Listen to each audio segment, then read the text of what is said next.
The thunderous sound of a gunshot echoed through Clearwater Gulch as Cordelia Bennett stood frozen in the pouring rain, the freshly dug grave of her third husband at her feet, a sea of judgmental faces surrounding her. The year was 1875, and in this small frontier town nestled in the Colorado Territory, folks were quick to whisper about how every man who married Cordelia met an untimely end. Cursed, the townsfolk whispered as they dispersed, leaving her alone in the downpour. That woman is death to any man who takes her hand. Cordelia felt the weight of their stares and words pressing down on her shoulders, heavier than the sodden black mourning dress clinging to her slender frame. At 25, she had buried 3 husbands, one to fever, one to a mining accident, and now Thomas, shot down in a saloon brawl that had nothing to do with her. But facts meant little in a town hungry for gossip and explanation. As the last of the funeral goers disappeared down the muddy path toward town, Cordelia remained, her golden brown hair darkened by rain, face lifted to the sky. She had no more tears left to shed. Only the hollow feeling of knowing she was now completely alone in a world that had decided she was cursed. Miss Bennett. The deep voice startled her. She hadn't heard anyone approach through the storm. Turning, she found herself face to face with Mason Wade, tall and imposing under the brim of his well-worn Stetson. He was one of the few men in Clearwater Gulch. She hardly knew a quiet cattle rancher who kept to himself, only coming to town for supplies or the occasional drink at the Frontier Saloon. "Mr. Wade," she acknowledged, her voice barely audible above the rain. He stood a respectful distance away but extended a weathered hand toward her. "You shouldn't be alone out here. Let me see you home." Cordelia stared at his outstretched hand. "You know what they say about me." "I don't much care for gossip," he replied simply. His eyes, clear and blue as a summer sky, held no judgment, just offering a kindness in a storm. She hesitated. Taking a man's hand, even in simple courtesy, felt dangerous now. But there was something in Mason Wade's steady gaze that made her reach out, placing her trembling fingers in his palm. His grip was firm and warm despite the cold rain. As they walked down the hill away from the cemetery, Cordelia was keenly aware that this was the first human touch she'd felt since the whispers of curse began following her through town like a shadow. Neither spoke as they made their way to her small house at the edge of town. Only when they reached her porch did Mason release her hand. "Thank you, Mr. Wade," she said, fumbling with the key to her door. "Mason," he corrected gently. Then, after a pause, "I'm sorry about your husband." The simple sincerity in those words nearly broke her composure. Cordelia nodded, unable to speak past the sudden tightness in her throat. "If you need anything." He didn't finish the sentence, just touched the brim of his hat in farewell and turned to go. "They're saying I'm cursed," she blurted out, surprising herself with the admission. "That any man who—" She couldn't continue. Mason stopped and looked back at her, rain streaming down his face. "Folks need reasons for the things they can't explain, makes them feel safer." His expression softened. "But I've never put much stock in curses, Miss Bennett." With that, he strode back into the downpour, becoming a shadow in the gray curtain of rain. Cordelia watched until he disappeared, then entered her empty house, the lingering warmth of his hand around hers the only comfort in a world grown cold and hostile. The next morning dawned clear and crisp, the storm having washed away the oppressive heat that had blanketed Clearwater Gulch for weeks. Cordelia moved through her morning routine mechanically, dressing in her black mourning clothes out of necessity rather than custom. She had no illusions about her feelings for Thomas. Their marriage had been one of convenience, an arrangement that offered her protection after her second husband's death left her vulnerable and alone. Still, she had respected Thomas, and his death had been shocking and violent. A drunken argument over a card game, a pistol drawn too quickly, and another husband in the ground.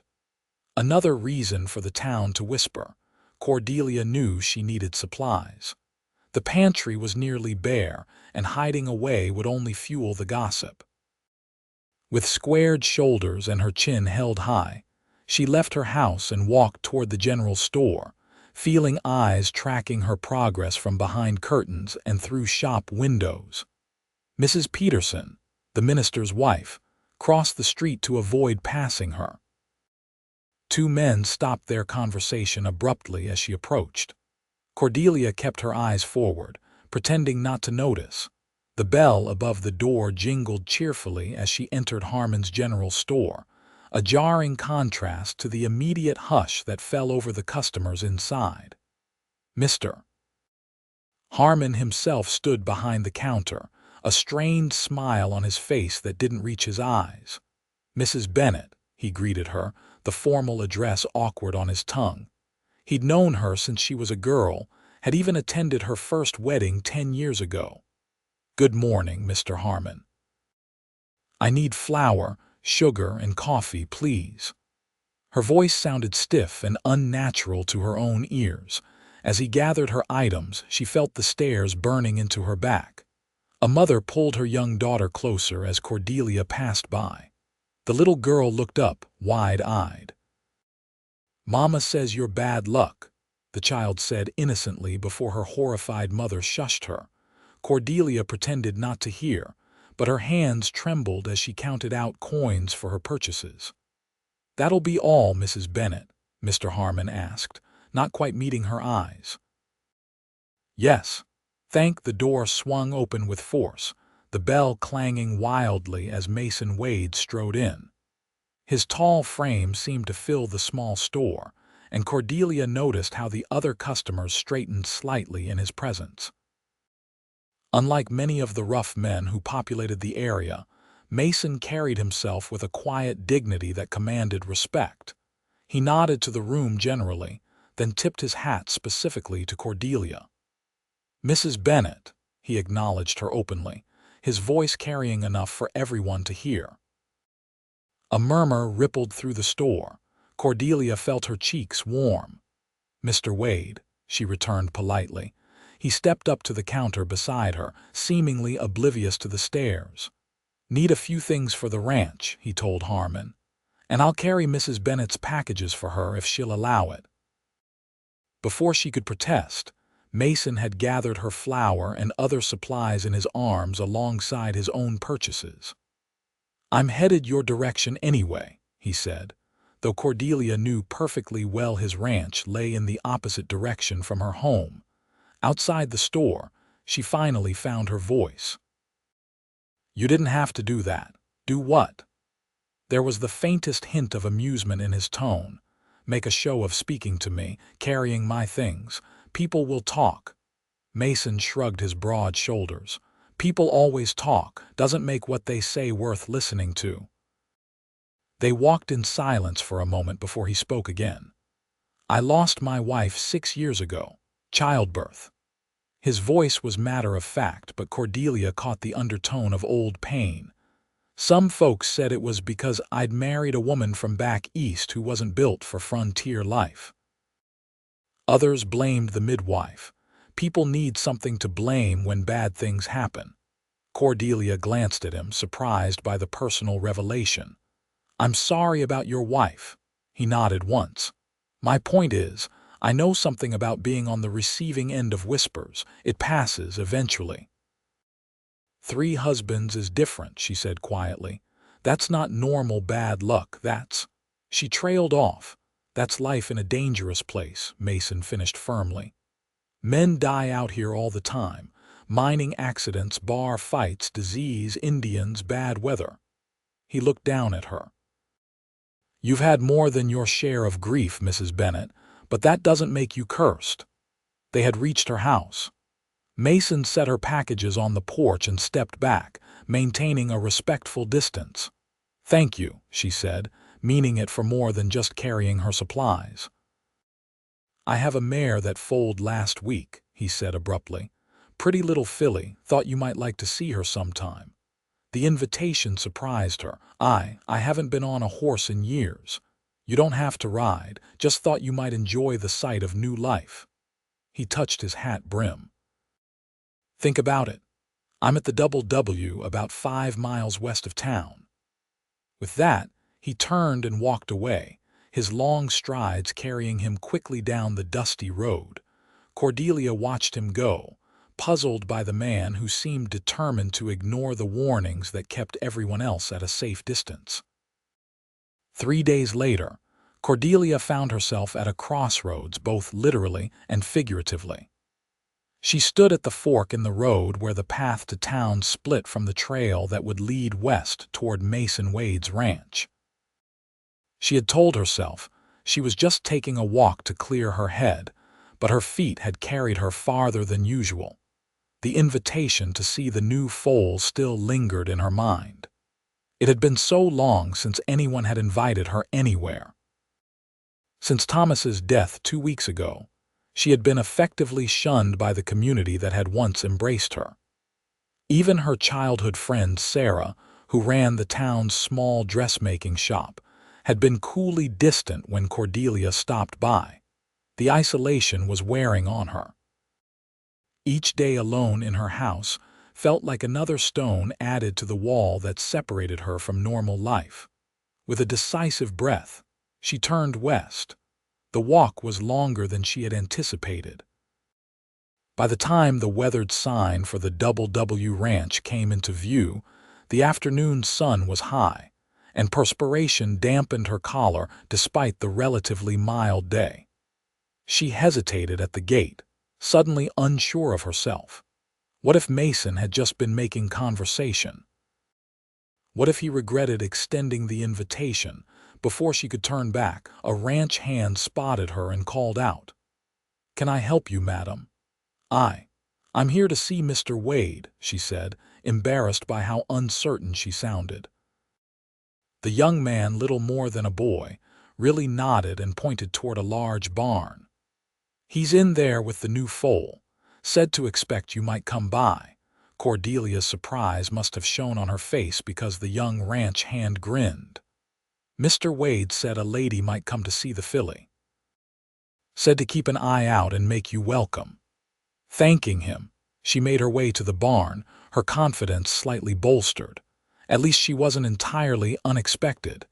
The interior of the barn was cool and dim after the bright sunlight.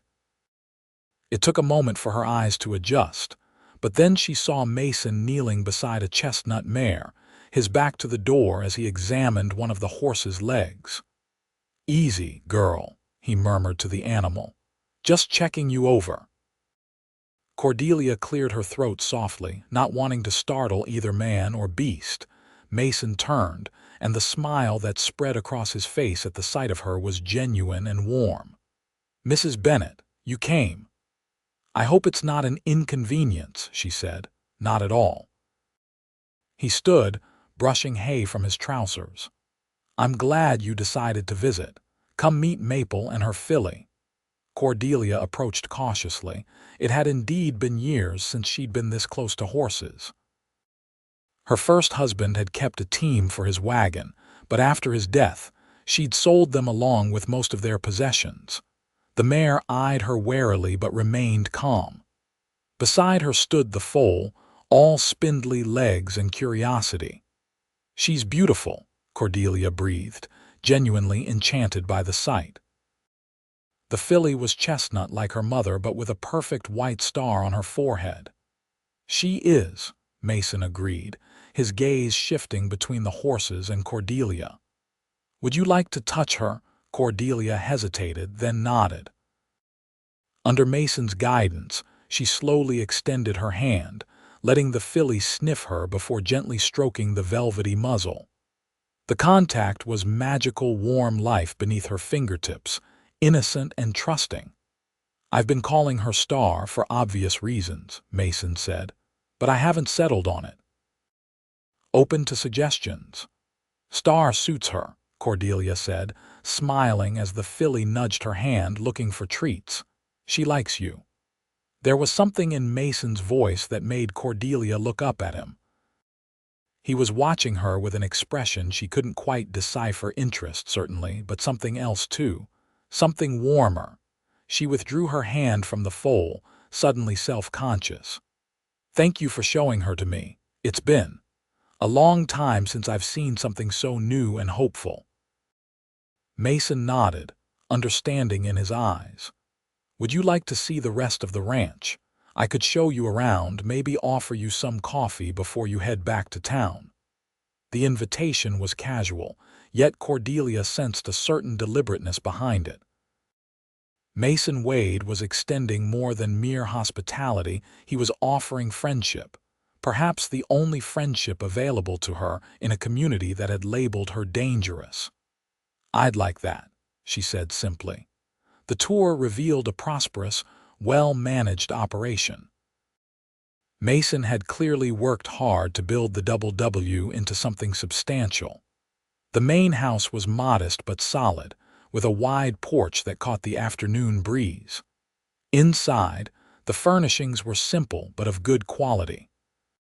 "My foreman's wife comes in twice a week to keep things tidy," Mason explained as he showed her to the kitchen. "I'm afraid I'm not much of a housekeeper myself." But the kitchen was clean and organized, and Mason moved around it with ease, preparing coffee with practiced motions. Cordelia sat at the sturdy oak table watching him work. "How long have you had this ranch?" she asked. "Going on 8 years now. Started small, just me and a handful of cattle. Built it up bit by bit." Pride touched his voice. "It's good land, generous if you treat it right." Cordelia thought of her own small house in town, how empty it felt despite its modest size. It must be satisfying creating something like this. Mason placed a cup of coffee before her. "It is, though sometimes lonely." He sat across from her with his own cup. "My wife Caroline and I had big dreams for this place. Family dreams." A shadow crossed his face. "After she died, I nearly sold it all and moved on, but in the end I couldn't let go of what we'd started." The personal admission touched Cordelia. "I understand," she said softly. "After my first husband died, I felt adrift, like I'd lost my place in the world." "Is that why you remarried?" The question was direct but not unkind. Cordelia stared into her coffee. "Partly. James, my first husband, he was the only one I married for love. He was kind and had such plans for us." She sighed. "After the fever took him, I was 20 and alone. My parents were both gone.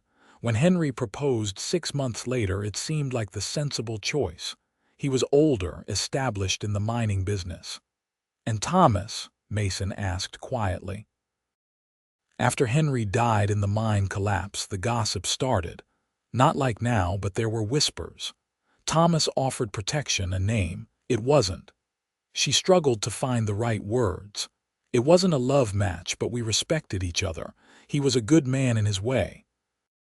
Mason nodded, understanding in his eyes. Life out here forces practical decisions sometimes.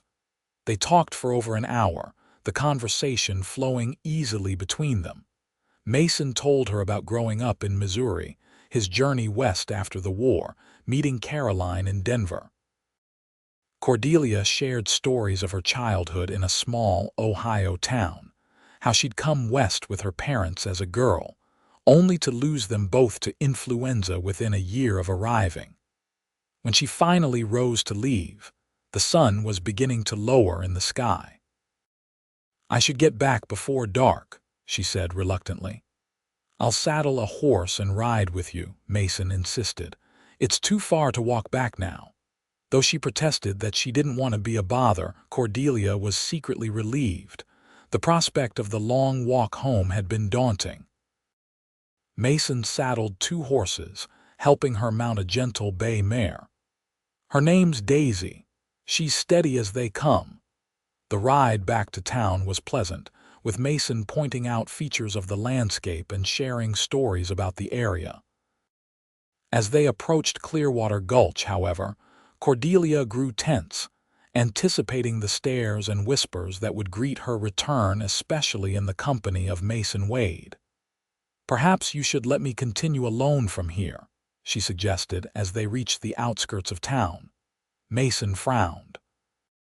"Why would I do that? People will talk about you being seen with me."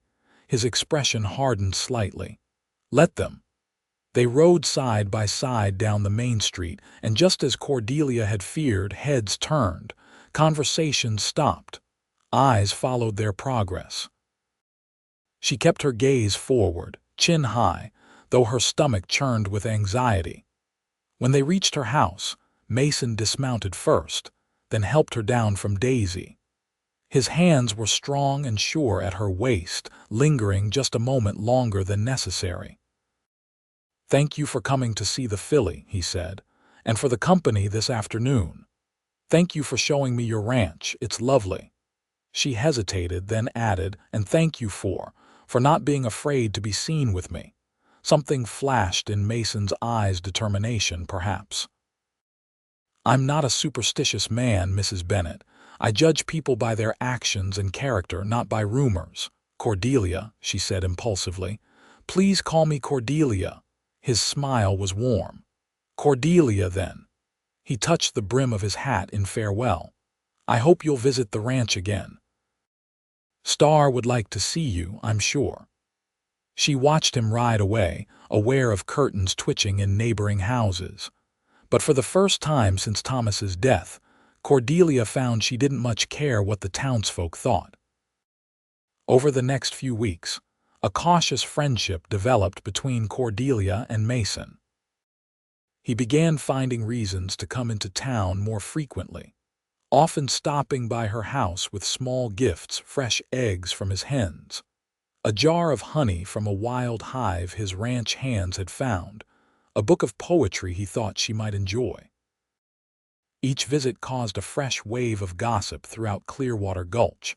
Some were scandalized that Mason would court disaster by associating with the cursed widow. Others speculated that he was merely being charitable to a woman ostracized by society. A few whispered that there must have been something between them before Thomas's death. Cordelia heard the rumors but found them easier to ignore with each passing day. Mason's friendship had given her something she'd lost, hope that life might still hold some measure of happiness.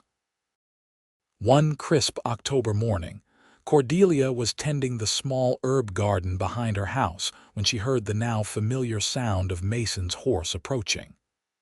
Rising, she brushed dirt from her hands and smoothed her hair, surprised by her own eagerness to see him.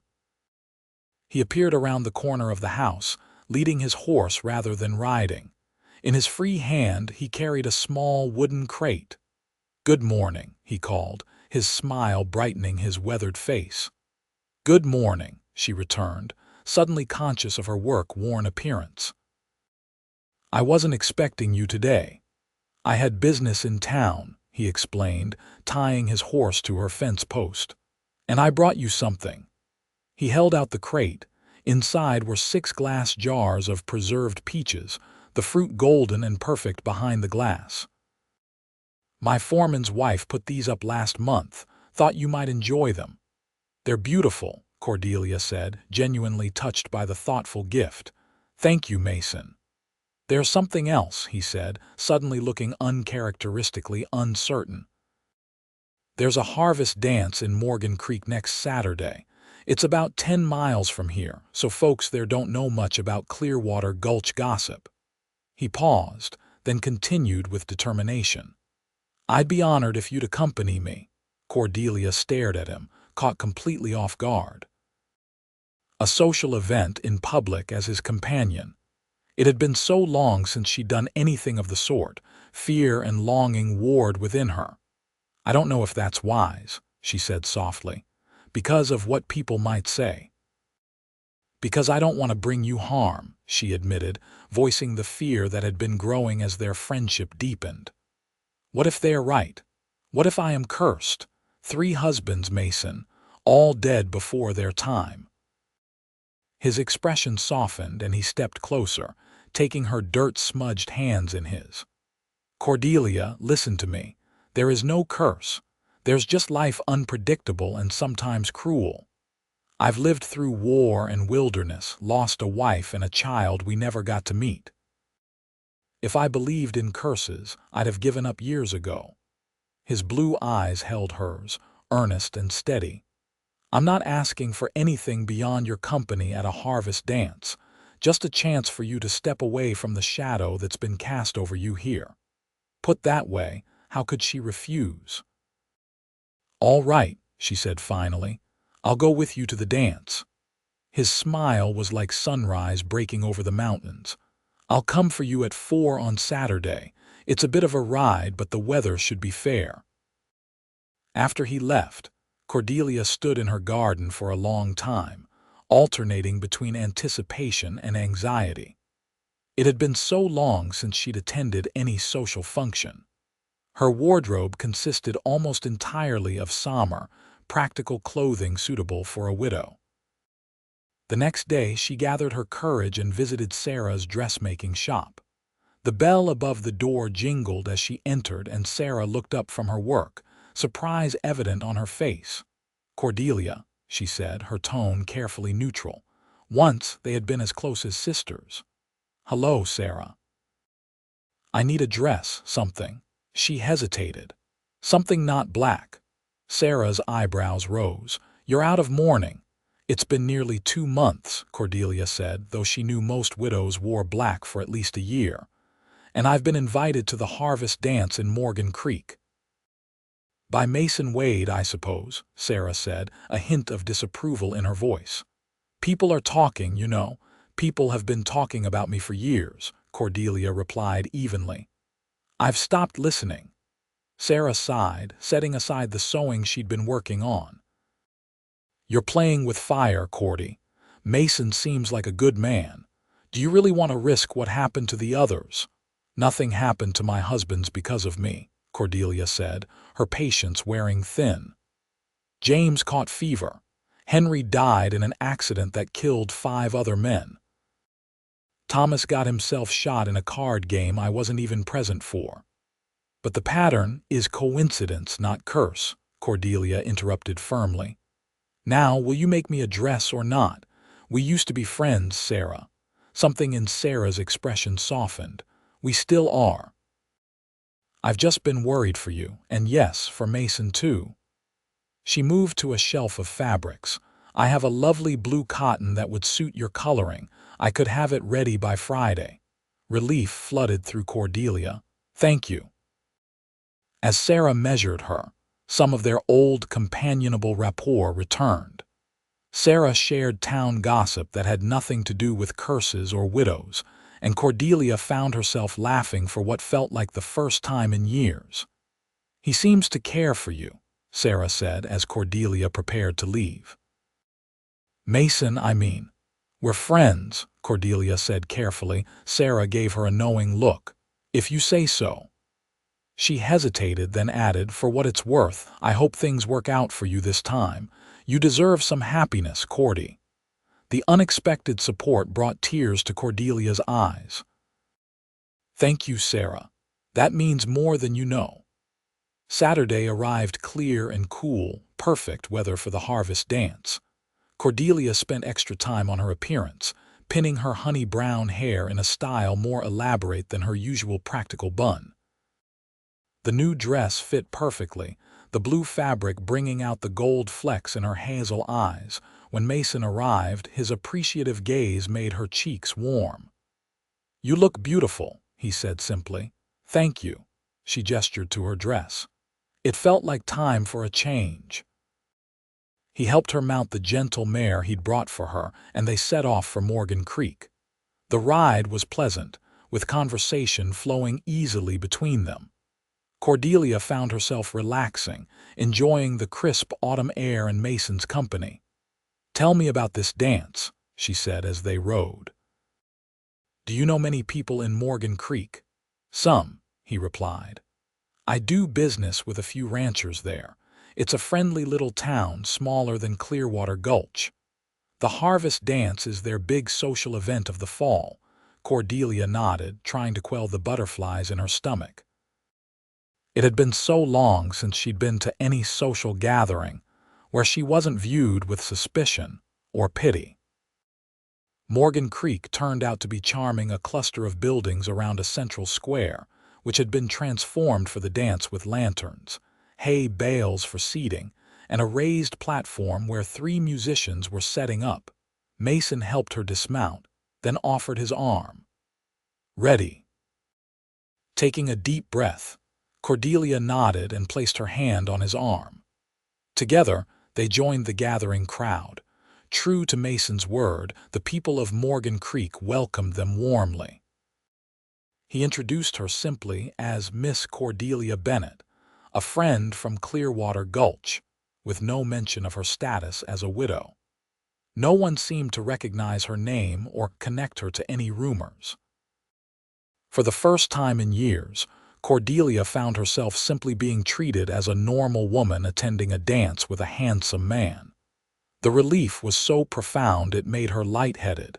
When the music started, Mason held out his hand. "May I have this dance, Miss Bennett?" She hesitated only briefly before placing her hand in his. "You may, Mr. Wade." He led her confidently through a lively reel, his hand warm and steady at her waist. Cordelia was surprised to find that her body remembered the steps, though it had been years since she'd danced. They moved together with unexpected grace, and when the song ended, Mason's eyes held a spark of delight that matched the feeling blossoming in her own chest. They danced again and again as the evening progressed. During a break for refreshments, Mason introduced her to several of his acquaintances, ranchers and their wives who treated her with easy friendliness.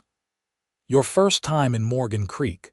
asked Mrs. Henderson, a plump, cheerful woman married to one of the local cattle buyers. "Yes," Cordelia admitted. "It's lovely, so festive." "We do love our harvest dance," Mrs. Henderson agreed. "Though I'm surprised we haven't seen you before. Mason usually comes alone." She gave Mason a teasing look. "He's been one of our most sought-after bachelors for years." Cordelia glanced at Mason, who looked uncharacteristically uncomfortable. "Has he now?" "Oh, yes," Mrs. Henderson continued, oblivious to Mason's discomfort. "Half the unmarried ladies in the county have set their caps for him, but he's never seemed interested. Until now, it seems." She winked broadly. Before the conversation could become more awkward, the musicians struck up another tune and Mason quickly asked Cordelia to dance again.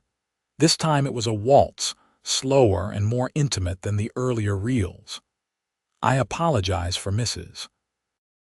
Henderson," he said as they moved across the square. "She means well but has no sense of propriety." "There's no need to apologize," Cordelia assured him. It was actually rather nice to be the object of friendly gossip for a change, instead of fearful whispers. Mason's arm tightened slightly around her waist. "You deserve far better than what Clearwater Gulch has given you." Something in his tone made her look up, and what she saw in his eyes took her breath away. It wasn't pity or friendly concern, it was something deeper, warmer, more intense. "Mason," she began, not sure what she wanted to say. "You don't have to say anything," he said softly. "Just dance with me, Cordelia." And so she did, allowing herself to be drawn closer into his embrace as they waltzed beneath the stars and lantern light. For those few precious minutes, the past with all its sorrows seemed to fall away, leaving only the present moment, the music, the cool night air, and the secure circle of Mason's arms. The harvest dance became a turning point. In the weeks that followed, Mason's visits to Cordelia's home grew more frequent and less disguised as casual stops. The people of Clearwater Gulch watched with a mixture of fascination and dread as Mason Wade openly courted the woman they still called cursed. Some tried to warn him. Sheriff Donovan pulled Mason aside one day as he was leaving the general store. "Wade, a word," the lawman said gruffly. You're a respected man in these parts, got a good head on your shoulders, so I can't figure why you're tangling with the Bennett widow." Mason's expression remained neutral. "Mrs. Bennett is a friend of mine, Sheriff. I don't see how that's anyone's business but ours." "Friend?" Donovan scoffed. "The whole town knows you're sweet on her, and the whole town knows what happens to men who get close to that woman." Mason's jaw tightened. "What happens, Sheriff, is that people die in a dangerous country, same as anywhere else out here. 3 husbands, Wade, all dead before their time. And not a single one of those deaths had anything to do with Cordelia," Mason replied, his patience wearing thin. "James Bennett died of the same fever that took 12 others that winter. Henry Foster died with 5 other miners when a shaft collapsed, and Thomas Bennett was shot in a saloon brawl over cards." The sheriff shook his head. "You can explain away each one, sure, but 3? That's more than coincidence." "No," Mason said firmly. "It's exactly coincidence, and I'd appreciate it if you and the rest of the town would stop treating a grieving widow like she's some kind of witch." With that, he tipped his hat coldly to the sheriff and continued on his way to Cordelia's house. She was in her garden when he arrived, harvesting the last of her herbs before the first frost. The sight of her, serene and focused on her task, eased the tension that had built up during his encounter with Donovan. "Those look healthy," he commented, nodding toward the herbs she was gathering. Cordelia looked up, her face brightening at the sight of him. "Mason, I wasn't expecting you today. I had some business in town," he said, not mentioning his confrontation with the sheriff. "Thought I'd stop by to see if you needed anything." She rose, brushing dirt from her hands. "Just your company. Come in for coffee." Inside her small house, Mason noticed new touches that hadn't been there before: a vase of late-blooming wildflowers on the table, a colorful quilt draped over the back of a chair, a shelf of books that had previously been packed away. Cordelia's home was coming back to life, just as she was. As she prepared coffee, Mason wandered to the bookshelf, examining the titles. "You have quite a collection," he observed. "Books were my escape as a child," she explained, bringing 2 steaming cups to the table. "My father encouraged it. He was a school teacher back in Ohio before we came west." Mason sat across from her, wrapping his hands around the warm cup. "Cordelia, there's something I'd like to discuss with you." Her expression grew cautious. "That sounds serious." "It is, in a way." He took a breath. "Winter's coming on.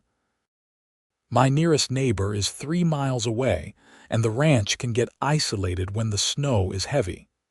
"I imagine so," she said, not sure where he was going with this. "I'd like to hire someone to help around the house during the winter months. Someone who could keep things organized, maybe do some cooking." He paused. "I thought of you." Cordelia stared at him. "You want me to work for you as a housekeeper?" A faint flush colored Mason's cheeks. "Not exactly. I mean, yes, I need help with the house, but—" He ran a hand through his hair, suddenly looking boyishly uncertain. "The truth is, I'm looking for a reason to have you at the ranch that would be acceptable to people's sensibilities." Understanding dawned. "You want me to stay at your ranch this winter?" "I want you in my life," he said simply. "Every day, not just when I can find an excuse to ride into town." His blue eyes held hers steadily. "I care for you, Cordelia, more than I expected to care for anyone again after Caroline died." Her heart raced. "Mason, I care for you too. But you know what people say. The risk is one I'm willing to take," he interrupted firmly. "I told you before, I don't believe in curses. I believe in living while we can, in grabbing happiness when it's offered." Tears welled in Cordelia's eyes. "And if something happened to you? If the pattern continued?" "I couldn't bear it, Mason. Not again." He reached across the table and took her hand. "Nothing is going to happen to me. And even if it did someday, because yes, Life out here is dangerous. It wouldn't be because of any curse. It would just be life, Cordelia. The same risk everyone takes by waking up each morning. His thumb traced gentle circles on the back of her hand. I'm not asking you to marry me. Not yet. I'm just asking for a chance to build something between us without the whole town watching and waiting for disaster. Cordelia looked down at their joined hands. The prospect of leaving Clearwater Gulch, even temporarily, was both terrifying and liberating. And the thought of spending the winter at Mason's ranch, seeing him every day, learning the rhythms of his life. I'll need to think about it, she said finally. Mason nodded, disappointment flickering briefly in his eyes before he masked it. Of course. Take all the time you need. But as he rose to leave, Cordelia realized she didn't need more time. The answer was already clear in her heart. Mason, wait, she stood, moving around the table to face him. I don't need to think about it. The answer is yes. His face lit up with such joy that it nearly took her breath away. You're sure? In answer, Cordelia did something she hadn't planned. She rose on tiptoe and pressed a soft kiss to his cheek. I'm sure. Mason's hand came up to cup her face, his calloused palm gentle against her skin. For a moment they stood that way, eyes locked, hovering on the edge of something new and precious. I should go, he said reluctantly. Lots to prepare if you're coming to the ranch. When should I be ready? She asked. Is next week too soon? Cordelia smiled. Not soon enough. The news that Cordelia Bennett was leaving Clearwater Gulch to work at Mason Wade's ranch spread through town like wildfire. Some expressed relief that the cursed widow would no longer be in their midst. Others worried for Mason, convinced he was sealing his own fate by bringing her into his home. Sarah was one of the few who reacted with genuine concern for Cordelia herself. Are you sure about this? She asked when Cordelia came to the dress shop to order a few practical work dresses for ranch life. Living alone with a man, even as his employee, people will talk. People have been talking about me for years, Cordelia reminded her. At least this time the gossip will be about something I've chosen for myself. Sarah studied her friend's face. You love him, don't you? The directness of the question caught Cordelia off guard. I care for him deeply, she admitted. Whether that's love yet, I'm not sure, but I want the chance to find out. Sarah squeezed her hand. Then go with my blessing and write to me. I want to know everything. The day of Cordelia's departure dawned clear and cold. She had packed her few belongings into 2 trunks, sold or stored the furniture she couldn't take, and arranged to rent her house to the new telegraph operator who had recently arrived in town. Mason arrived with his wagon mid-morning. As he loaded her trunks, Cordelia took a last look around the small house that had been the setting for so much of her life's sorrow. Strangely, she felt no regret at leaving it behind, only a cautious optimism about what lay ahead. The journey to the Double W took most of the day. By the time they arrived, the sun was low in the sky, casting long shadows across the ranch yard. Cordelia was struck again by the peaceful beauty of the place, the sturdy main house with smoke curling from its chimney, the well-maintained barns and corrals, the distant mountains framing it all. Welcome home, Mason said softly as he helped her down from the wagon. Mrs. Patterson, the foreman's wife who had been keeping house for Mason, greeted them at the door. She was a practical-looking woman in her 50s with kind eyes and a no-nonsense manner. Got everything ready for you, Miss Bennett, she said. The east bedroom's all made up, nice morning light in there, dinner's on the stove. I'll be back day after tomorrow to help you get settled with the household routines. Thank you, Mrs. Patterson, Cordelia said, warming to the woman's matter-of-fact acceptance.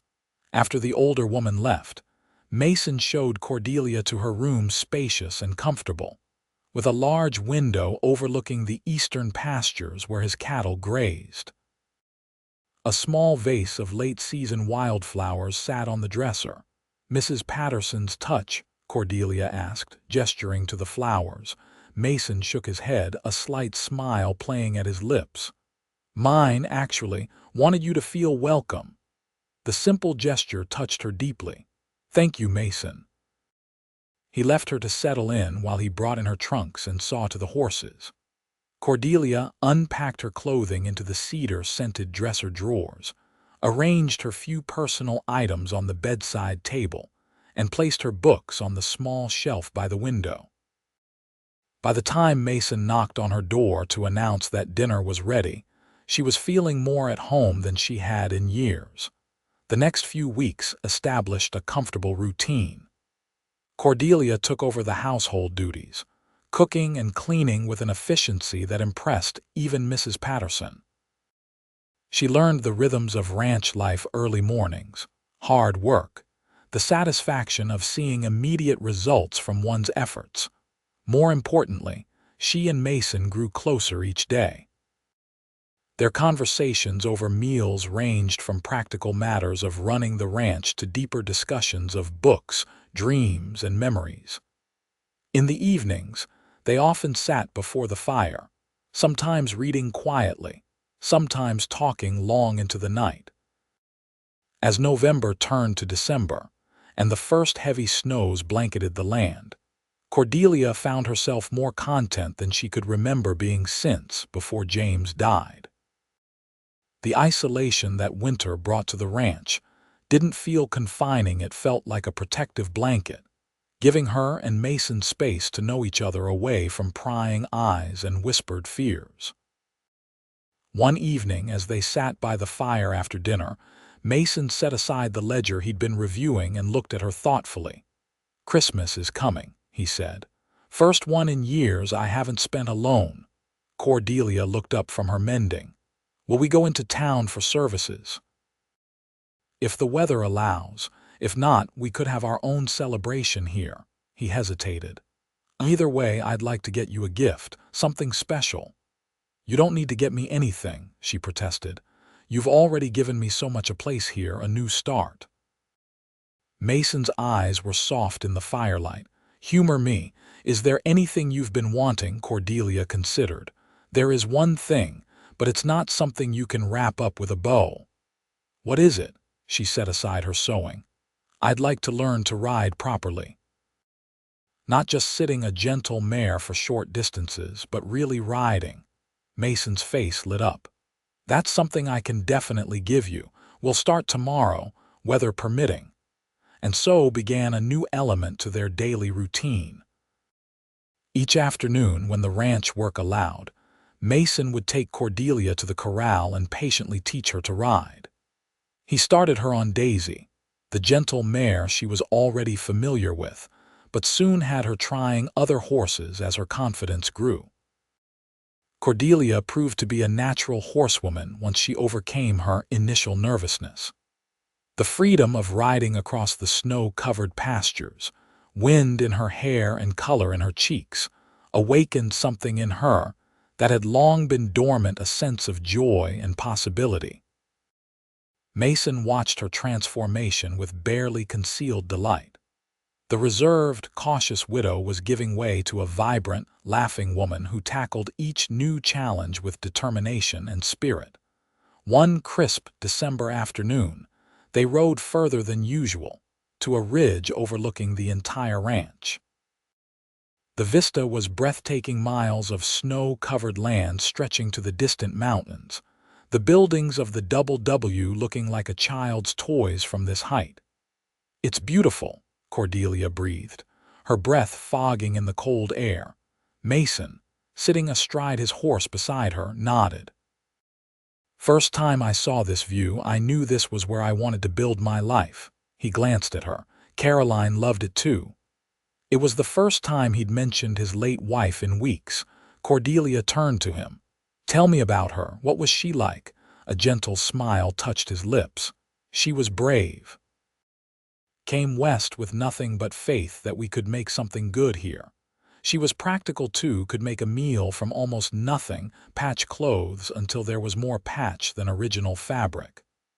His expression grew tender.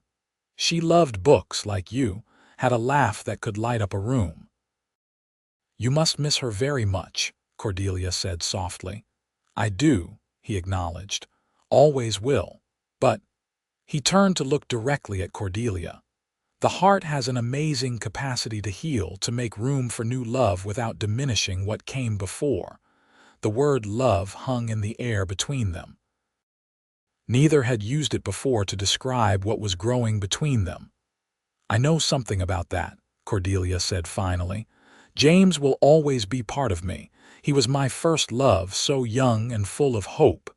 She smiled sadly. "Henry and Thomas were different. I cared for them, respected them, but what I felt wasn't love. Not really." She looked out over the snow-covered landscape. "I think that's partly why the town's gossip hurts so much.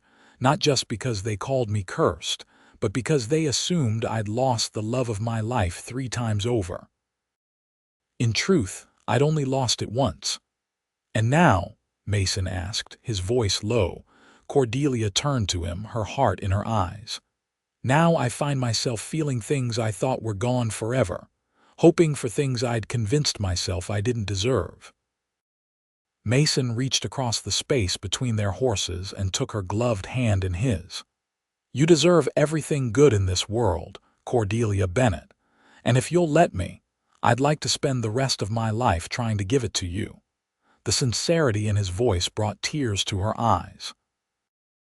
"Even knowing what people say, that I'm cursed, that loving me might be dangerous, especially knowing that," he said firmly, "because it's nonsense and I aim to prove it." He urged his horse closer until their knees were touching. Then, with exquisite gentleness, he leaned over and kissed her. His lips were warm despite the cold air, and Cordelia felt herself responding with a hunger that surprised her. When they finally broke apart, both were breathless. "I love you, Cordelia," Mason said simply. "Have for months now. Probably since that day in the rain when you put your hand in mine and trusted me to see you home." "I love you too," she whispered, the words both terrifying and liberating. "God help me, I do." Christmas morning dawned bright and clear, the sun turning the snow-covered landscape into a dazzling expanse of white. Cordelia woke early, excitement fluttering in her chest like a child's. So much had changed in the weeks since she'd come to the Double W, most of all herself. She dressed in her best dress, the blue one Sarah had made for the harvest dance, and pinned her hair carefully. From her drawer, she took out the small package she'd prepared for Mason, wrapped in brown paper and tied with a bit of red ribbon she'd saved. When she entered the main room, she found Mason already up, stoking the fire to chase away the morning chill. He turned at her entrance, his face lighting up at the sight of her. "Merry Christmas," he said, crossing to her and placing a gentle kiss on her lips. Such gestures had become natural between them since that day on the ridge, each one still thrilling in its newness. "Merry Christmas," she returned, holding out her package. "It isn't much, but—" Mason took it carefully as if it were made of glass. "You didn't have to get me anything." "Neither did you, but I suspect you did anyway," she teased, nodding toward a larger package that sat beneath the small pine tree they had cut and decorated together. He grinned, caught out. "Open yours first." The package was heavy for its size. Cordelia unwrapped it carefully to find a leather-bound book, a journal, the cover tooled with an intricate design of wildflowers. "It's beautiful," she breathed, running her fingers over the detailed work. "I had it made special by a leatherworker in Denver," Mason explained. "Had to send for it weeks ago. I thought you might want to write your own stories instead of just reading others." The thoughtfulness of the gift touched her deeply. "I love it, Mason, thank you. Now mine," he said, carefully unwrapping her gift. Inside was a hand-knitted scarf in deep blue wool, along with a small framed sketch she had done of his favorite horse, Thunder. "Cordelia, these are wonderful," he said, wrapping the scarf around his neck immediately. "I didn't know you could draw like this." She smiled shyly. "I used to draw all the time as a girl, hadn't done it in years until I came here. Something about this place made me want to try again." "It's excellent," he said, examining the sketch closely. "You've captured Thunder perfectly." They spent the morning exchanging small gifts with the ranch hands who hadn't gone to town for the holiday, then enjoyed a special Christmas dinner that Cordelia had been preparing for days. As evening fell, they sat before the fire, content in each other's company. Mason had been unusually quiet for the past hour, and Cordelia sensed there was something on his mind. "Is everything all right?" she asked finally. He turned to her, his expression serious. "There's one more gift I'd like to give you if you'll accept it." From his pocket, he withdrew a small velvet box. Cordelia's breath caught in her throat as he opened it to reveal a simple but elegant gold ring set with a small pearl. "It was my mother's," he explained softly. "Cordelia Bennett, these past months have been the happiest I've known in years. I love you more than I thought possible, and I want to build a life with you right here if you're willing." Tears filled her eyes as he continued. "I know people will talk. I know they'll say you're cursed and that I'm tempting fate, but I don't care." His blue eyes held hers steadily. "All I care about is waking up beside you every morning and falling asleep with you every night for whatever years we're given." He took her hand. "Will you marry me, Cordelia? Will you be my wife, my partner, my heart?" For a moment, fear clutched at her, the old, familiar fear that loving her was dangerous, that she would somehow bring harm to this man she had come to cherish. But then she looked into Mason's eyes and saw nothing but steadfast love and unwavering belief in their future together. "Yes," she whispered, then more strongly, "Yes, Mason, I will marry you." With hands that trembled slightly, he slipped the ring onto her finger. It fit perfectly, as if it had been made for her all along. Their kiss was both tender and passionate, a promise of all that lay ahead. When they finally drew apart, Mason rested his forehead against hers. "We'll have to decide when and where," he said. "I'd marry you tomorrow if we could find a preacher." Cordelia smiled. "I'd like a spring wedding, I think, when the land is coming back to life." She hesitated. "And I'd like it to be here at the ranch, not in town." Mason nodded, understanding her reluctance to make their wedding a public spectacle in Clearwater Gulch. "Spring it is, then, right here with just the people who matter to us." As they sat before the fire making plans for their future, Cordelia felt the last of her fear melt away. Whatever came, good or bad, joy or sorrow, they would face it together. And in that certainty, she found a peace she had thought forever lost. News of their engagement spread quickly, despite the relative isolation of the ranch during the winter months. Mrs. Patterson carried the tidings to town, and soon letters began arriving, some congratulatory, some cautionary, all reflecting the town's continued fascination with Cordelia's story. Sarah wrote a warm note expressing her happiness for them both, along with an offer to make Cordelia's wedding dress. "It would be my honor," she wrote, "and high time someone in this town stood firmly on the side of love instead of superstition." Not all reactions were so positive. A letter arrived from Sheriff Donovan, addressed to Mason, bluntly stating that he was making a grave mistake and ignoring warnings any sensible man would heed. Mason tossed it into the fire without comment. The most surprising correspondence came from the preacher's wife, Mrs. Peterson, the same woman who had crossed the street to avoid Cordelia after Thomas's funeral. Her letter was stiff but sincere, acknowledging that perhaps the town had been too quick to judge and offering tentative good wishes for their future. As winter gave way to the first tentative signs of spring, Cordelia and Mason settled into the pleasant work of planning their life together. They decided on an April wedding, when the land would be green again and travel easier for the few guests they wished to invite. One crisp March morning, Mason announced that he needed to ride into Clearwater Gulch for supplies and to check on some business matters. "Would you like to come?" he asked. "Might be good to show your face in town before the wedding. Let people see you're thriving." Cordelia hesitated. She hadn't been to town since leaving in November, and the prospect was daunting. But Mason was right, hiding away would only feed the gossip. "I'll come," she decided. "I should speak to Sarah about my dress anyway." The ride to town was pleasant, the air hinting at the warmth to come, though patches of snow still lingered in shaded areas. As they approached Clearwater Gulch, Cordelia felt her anxiety rising, but Mason's steady presence beside her gave her courage. The town looked unchanged, the same dusty Main Street, the same storefronts, the same curious eyes tracking their progress. But something was different, and it took Cordelia a moment to realize what it was. She was different.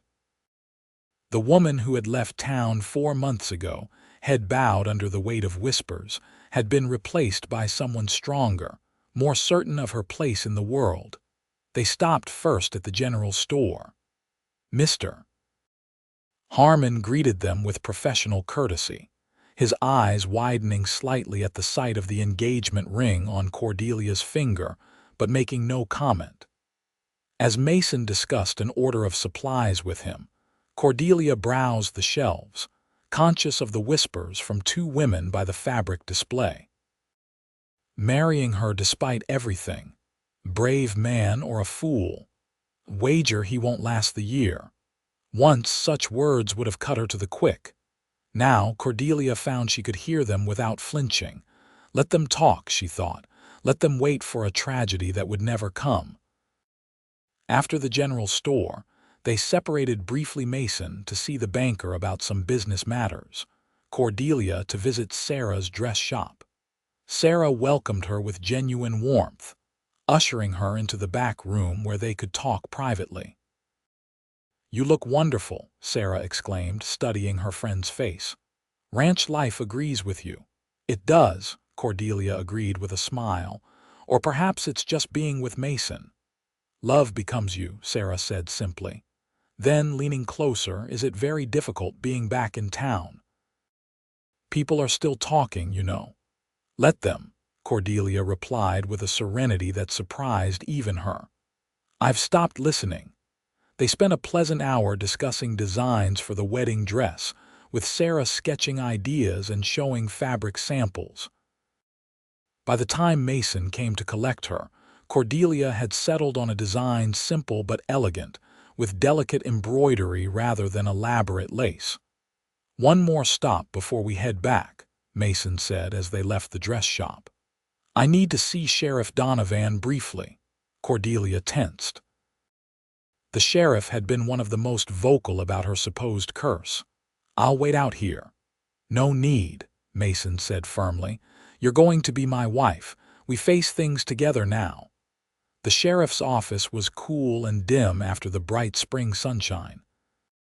Donovan looked up from his desk, his expression souring slightly at the sight of them together. "Wade," he acknowledged. "Mrs. Bennett." "Miss Bennett," Mason corrected mildly. "We're here about the paperwork for that parcel of land adjoining the east border of my property. You said you'd have it ready by now."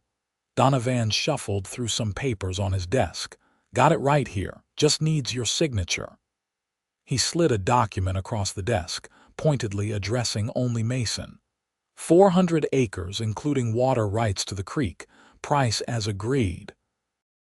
As Mason reviewed the paperwork, the sheriff's gaze shifted to Cordelia. "Heard you two are getting hitched." "Next month," she confirmed, meeting his eyes steadily. Donovan shook his head slightly. "Bold move, Wade. Marrying the woman I love." "Yes, I'd say so." Mason's tone was pleasant but firm as he signed the document and slid it back across the desk. Anything else we need to discuss, Sheriff? Donovan seemed about to say something further, then thought better of it. No, that's all. As they left the office, Cordelia felt Mason's hand at the small of her back, a protective, possessive gesture that warmed her from within. "You didn't tell me you were buying more land," she said as they walked toward their horses. "Wanted it to be a surprise," he admitted. "It's good grazing land. Has a nice clearing that would be perfect for a new house someday. Thought our children might like to build there when they're grown." The casual mention of their children, sent a flood of emotion through Cordelia. For so long she had suppressed any hope of having a family, convinced that her supposed curse made such dreams dangerous. "You want children?" she asked softly. Mason stopped walking and turned to face her, right there in the middle of the main street. "I want everything with you, Cordelia. Children, grandchildren, a lifetime of building something that will outlast us both." His eyes held hers. "If that's what you want too." "It is," she whispered. "More than anything." Heedless of the watching eyes from store windows and boardwalks, Mason bent and kissed her gently. "Then that's what we'll have." As they rode out of town, Cordelia felt lighter than she had in years. The whispers and stares no longer had power over her. She was no longer the cursed widow of Clearwater Gulch. She was Cordelia Bennett, soon to be Cordelia Wade, a woman with a future as bright and open as the Colorado sky above them. April 18, 1876, dawned clear and mild, perfect weather for a wedding. Cordelia stood at the window of her room at the Double W, watching as the small group of guests arrived. There weren't many: Sarah and her husband, Mrs. Patterson and her family, a few of the neighboring ranchers and their wives, Mason's foreman and the ranch hands. No one from Clearwater Gulch except Sarah had accepted their invitation, but Cordelia found she didn't mind. Today was about new beginnings, not old wounds. Sarah helped her dress in the gown they had created together, ivory silk with delicate embroidery at the bodice and hem, simple but elegant. Her honey-brown hair was arranged in soft curls, adorned with small white flowers from the first blooms of spring. "You look beautiful," Sarah said, adjusting the small wreath of flowers. "Mason won't know what hit him." Cordelia smiled, surprisingly calm despite the magnitude of the day. "Thank you, Sarah, not just for the dress or for helping me today, for believing in me when almost no one else did." Sarah squeezed her hand.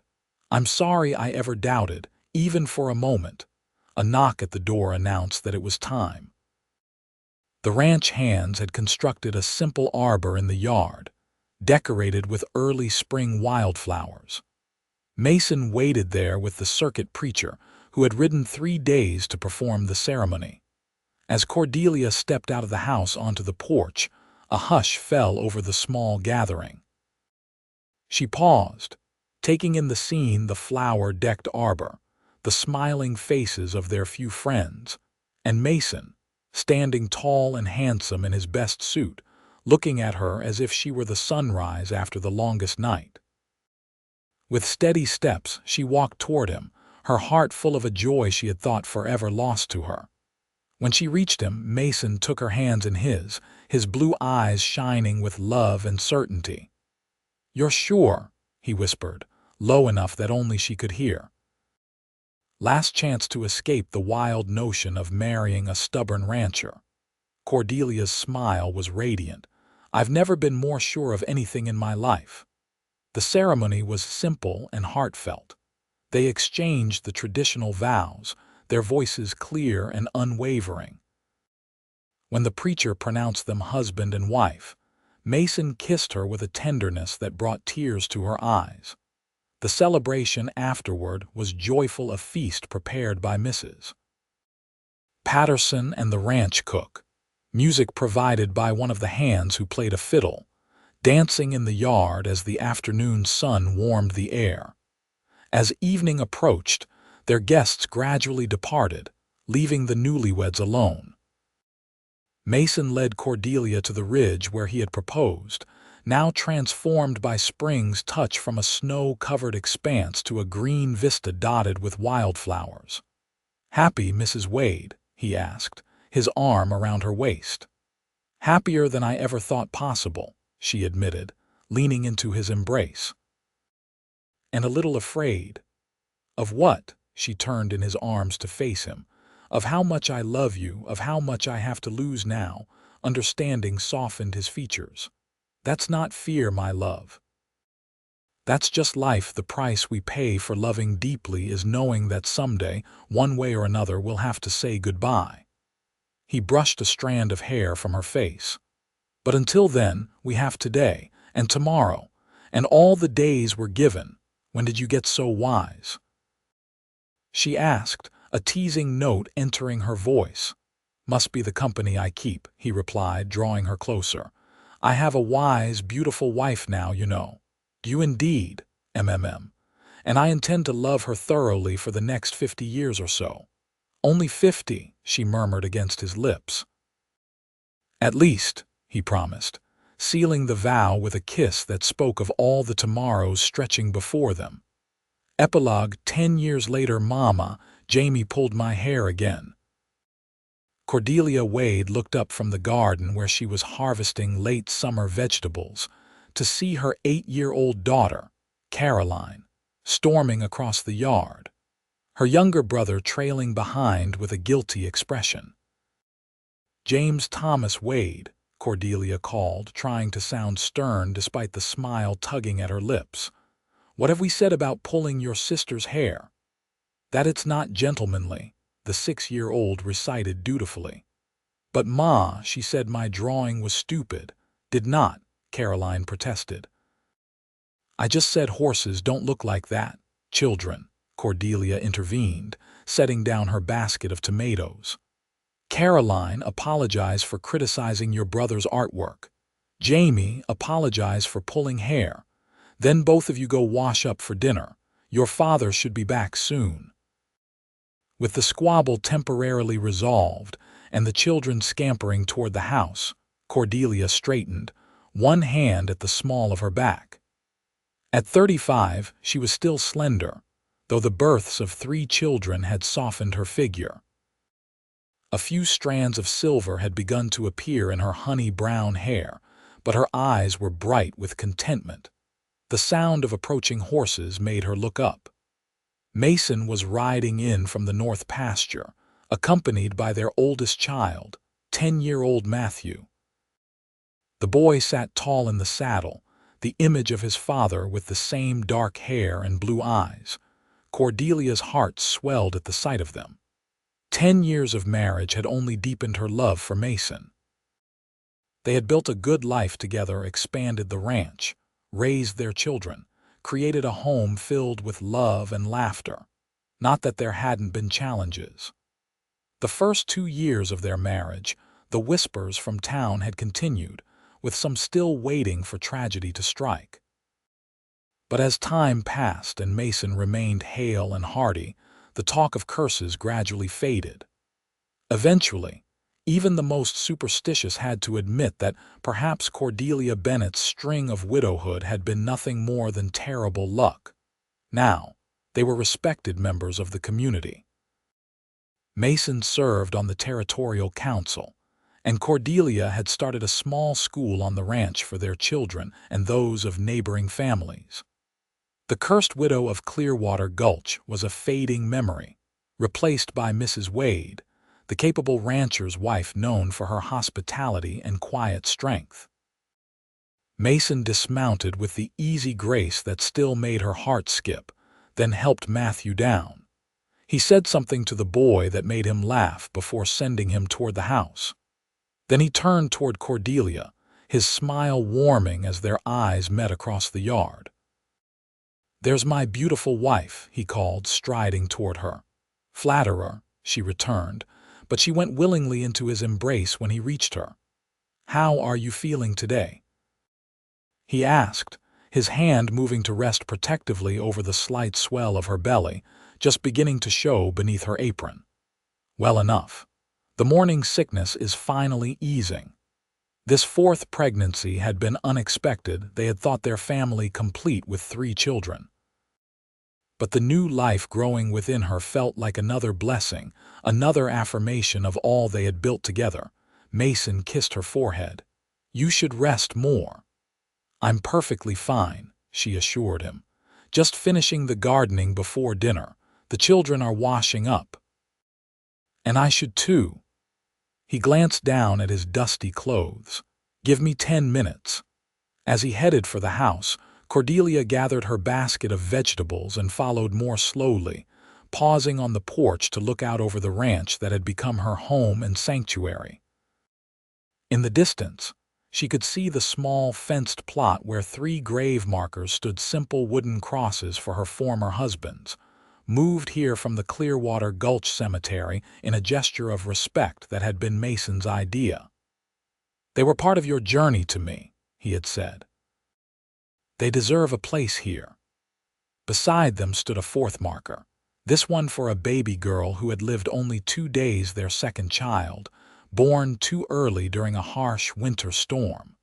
That loss had nearly broken Cordelia, stirring all the old fears about curses and fate. But Mason had held her through the darkest nights, his faith in their future never wavering. "We'll try again when you're ready," he had promised, "and she'll always be part of us." They had named the baby Sarah, and the following spring Caroline had been born, healthy and strong. Now, as the sun began its descent toward the western mountains, painting the sky in shades of gold and pink, Cordelia offered a silent prayer of gratitude for the life she had found, for the love that had healed her, for the family that had grown around her, for the man who had taken her hand when others pulled away in fear. Inside the house, she could hear the happy chaos of her family, Matthew and Caroline bickering good-naturedly over whose turn it was to set the table, Jamie chattering to his father about the frog he'd caught that morning, Mason's deep laugh in response. With a contented smile, Cordelia went inside to join them, closing the door on the gathering dusk. Tomorrow would bring its own challenges and joys, but tonight, surrounded by the family she and Mason had created together, she was exactly where she was meant to be, not cursed, but blessed beyond measure.